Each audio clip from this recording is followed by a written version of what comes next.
Well, thank you very much, everybody. Please, this is a lot of fun. I just took a trip around and looked at your merchandise, and nobody makes it better. We're working right now on this right here. Had these hats. Make our farmers great again. That's what's happening. We're stopping the barriers to other countries. They send them in and take advantage of us, and we can't go the other way, and this is the way it's going to go. Make our farmers great again. So I just had them made up, and that's the way I feel.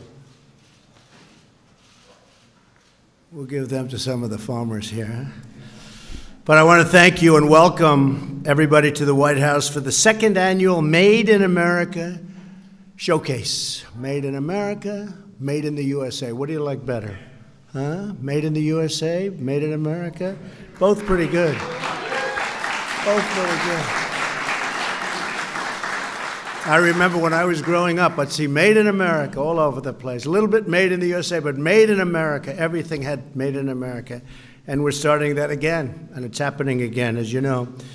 We're here today to celebrate the greatest products in the world, products made with American heart, American sweat, and American pride. We're thrilled to showcase incredible American-made goods from all 50 states. We have snowboards from Colorado. Where's the snowboard person?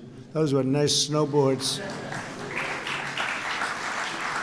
10 years ago, I was perfect. Now, I don't know. I'm not such a beautiful job. Cowboy boots from Texas. Where's cowboy boots? I like those boots. I like those boots. Baseball bats from Pennsylvania. I used to play baseball. Good. Boats, cars, spaceship. You know about the spaceship. And in case you hadn't noticed, there's an F-35 stealth fighter outside, and it's beautiful, parked on the south lawn. I guess getting it here. I know it didn't land on the south lawn, but it's something very special. It's can't see it. Where's Lockheed? Maryland, yeah. It's incredible. I went to one of the pilots. I was saying, how do you compare this with a certain other plane from the enemy? They said, well, the difference is when we fight, they can't see our plane. I said, that sounds like a pretty big advantage, right? It's called stealth, super stealth. All of these products have something special, very much in common. A big, beautiful seal, and that's with the sign, in this case, Made in the USA. Also joining us today, and at the event, is NASA Administrator Jim Bridenstine. Where's Jim? Jim, thank you. Jim, thank you. And Marilyn, thank you for being here from Lockheed Martin. After many years of decline, American manufacturing is coming back bigger and better and stronger than ever before. It's happening. We're in the midst of a great economic revival in the United States. We've added 3.7 million new jobs since the election, including more than 370,000 in manufacturing alone. Remember, during the campaign, they all said, oh, you're never going to add manufacturing jobs. That's obsolete, they would say. I said, it's obsolete? To make things is obsolete? I guess they were wrong, right? I guess they were wrong. We're adding a lot more. Almost 1 million workers discouraged by the policies of the previous administration and, frankly, other administrations have now returned to the workforce. New unemployment claims are at the lowest level in almost half a century. Think of that. The lowest level unemployment claims. That's a big one. Unemployment rates for Americans, for African Americans and Hispanics and Asians, Americans, all of us, lowest ever. These are the lowest levels for African Americans, for Hispanics, and for Asians ever recorded. Think of that, ever recorded. And women, unemployment recently reached the 65-year low. We think that's probably the lowest ever. But as I've been saying, in 2 weeks or 3 weeks, it will be. It'll be the lowest in history. Pretty bad when you say the lowest in 65 years.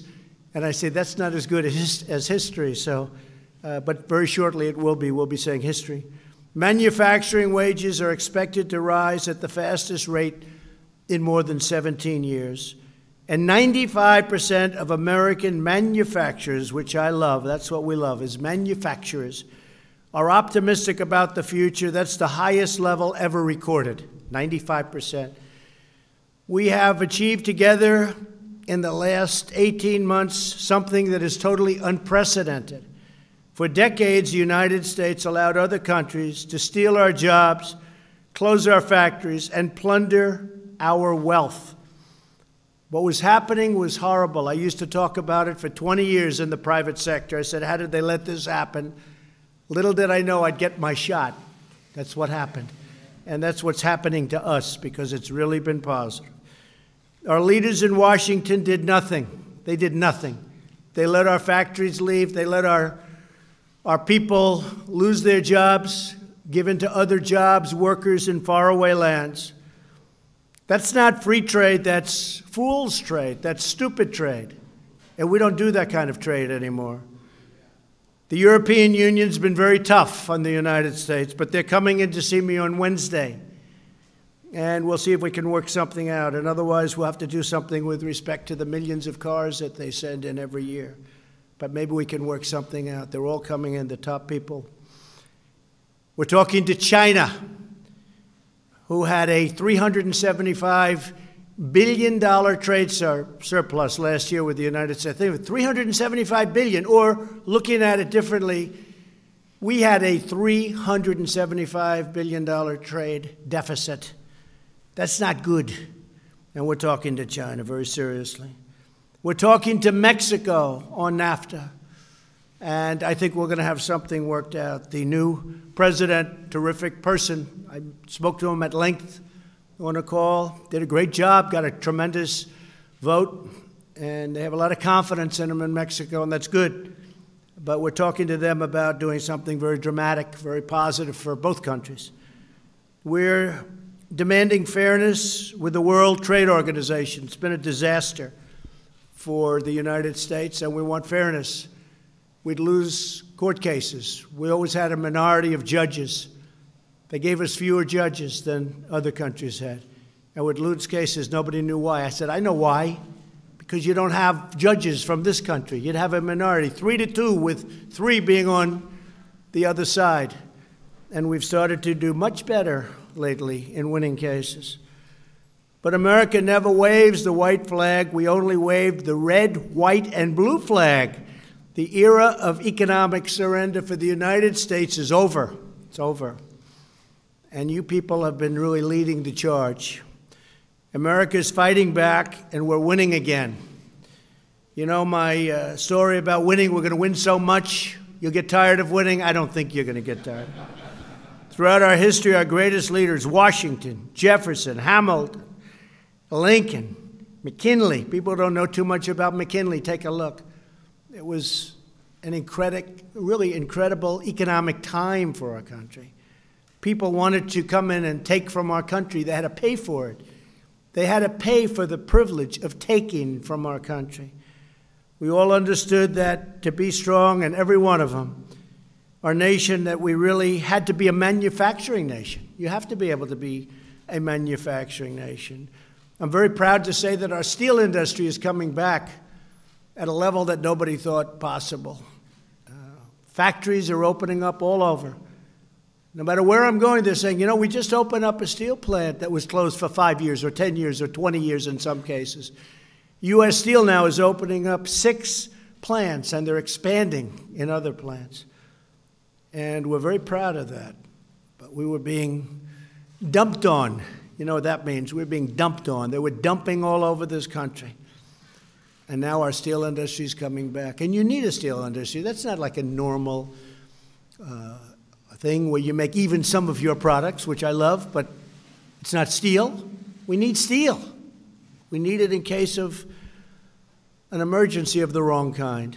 My administration is reclaiming our proud manufacturing heritage because we are finally putting, again, America first.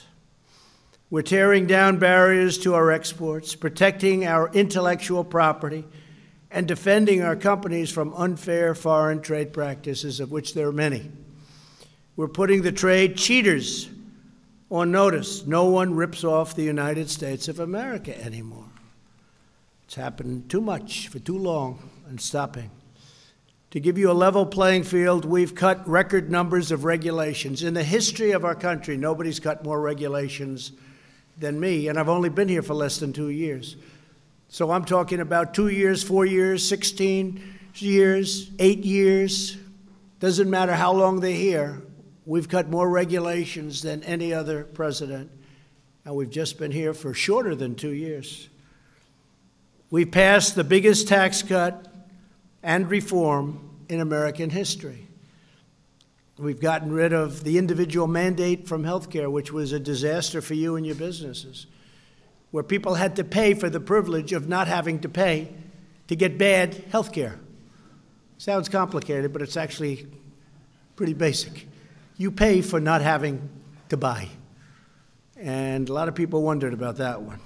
That's gone. That's a big thing. That's gone. That was the most unpopular element of Obamacare, and Obamacare is very rapidly fading away. We had it done, but we missed it by 1 vote. Somebody changed their mind in the middle of the evening. Wonder who that was. But just one of those things, but we're very far progressed, and we're now opening up health care policies and making it possible for people to buy great health care at a low cost. And we're very proud of that. And it's opened. Secretary of Labor Acosta has done an incredible job. And Secretary Azar is in the process of doing something that's going to be very big. And all of you people will be big beneficiaries of that in the business world also. Since our tax cuts were passed, more than 6 million Americans have received a bonus or a pay raise, in some cases a very substantial bonus, and they're really liking it. Creating over $7 trillion of worth for our country. We vaulted up to a very strong #1 position. We're the largest in the world, largest economy in the world. And now immediately deduct every penny spent on new equipment. You never thought you were going to see that? So you go out buy new equipment, or if you're selling equipment, that's even better. Because I know a lot of you folks make the equipment. A one-year deal, think of it, expensing, 1 year expensing. Did you ever think you were going to see that? And people are buying. They're buying in record numbers. As a result of our tax cuts and in the bill itself, $300 billion in foreign profits have been brought back home to America where it belongs. In the first quarter of this year alone, Apple is spending $350 billion on new plants and an incredible campus. And many other companies are doing the same. Maryland, I think Lockheed Martin is doing a big investment, I heard just the other day, very big investment. Every time a new factory opens, every time jobs are returned to our shores, every time we buy a product made by our own American neighbors, we are renewing the bonds of love and loyalty that link us all together as Americans. There's tremendous spirit in our country right now. Sometimes you don't see it, but there is. And you're producers. You produce like nobody else. And the spirit is incredible. Esprit de corps. Today we declare a simple truth. It matters where something is made. It matters to me. You know, I'd hear the globalists talking about, like, it's okay to close a car factory or a car plant in Michigan, and it's okay to move that plant to Mexico and hire, and they're moving back in big numbers, and they're moving back to Ohio, coming into Iowa in a lot of different ways, and ethanol, as you know, is taking on whole new leaps and bounds. A lot of things are happening. Pennsylvania, you see what's going on there with steel. Pennsylvania's incredible what's happening in Pennsylvania. But you look at just steel. When you hear steel's doing well, you know Pennsylvania's doing well. But car plants are moving back into our country at numbers that soon will be records like we've never set before. The more we make things in America, the stronger America becomes. That's why we will always live by two crucial rules: buy American and hire American. These principles gave rise to centuries of American prosperity, from Ford's Model T to the F-150 that I just saw, which was beautiful, from the Wright brothers to that beautiful Orion space capsule on the South Lawn. You have the space capsule, and every part is made right here in America. That was my first question. And NASA is, as you know, is really in a position that it hasn't been in decades. People are excited about it. And for some reason, I just told the guys, for some reason, rich people love rockets. They love them. I said, let them spend. We'll lease them the pad. Get a lot of money, don't worry, they don't care. They just want to have their rocket go to Mars. Everybody wants to be the first. So let them go up and let them do it. Let these rich guys, they love those rockets. I never liked it as much as them. That's okay. But we have the real estate. You know, you can't send too many rockets up from too many locations. We have the places. We have the best places there are. So we have a lot of work going on at NASA that's being done by NASA. We also have a lot of work going on that's done by these very rich people that love sending rocket ships up to various places. And we're going to learn, and we're going to give them a lot of credit for doing it. It's great. When they want to do it, we think it's great. American ingenuity built the railroads. It linked the highways, put up the skyscrapers, and landed a man on the face of the moon. We can only imagine the incredible new marvels this century will bring. Can you imagine? You look at some of the things that are done today. I look at simple computer screens and what you have today and what you didn't have 2 years ago. Can you imagine what it's going to be in the future? But what we do is that these marvels, and you know, you look at them, well, dreamed, they've been forged, they've all been made in America. They will be made by the great hard-working patriots like the people in this room. Incredible people. I have to say, you know, I know you've been through a lot over the last 10 years. And now every single person I met outside where they were showing off their product and displaying their product, they're saying it's better now than ever before. They've never had a time like this. And I'm happy to hear it because that's what I'm here for. You've never had a time like this. And I'll tell you something, it's going to get better. It's actually going to get better. You might not even be able to envision. We have so much potential in this country. It's actually going to get better. It's good now, really good, I guess, in a lot of ways. It's going to get even better. So I want to thank you again to everyone for showcasing your amazing products. We love our country, we love our people, and we love our great American flag. God bless you, and God bless America. Keep up the fantastic work. Really good job. Thank you. Thank you. Thank you. Thank you very much. Thank you.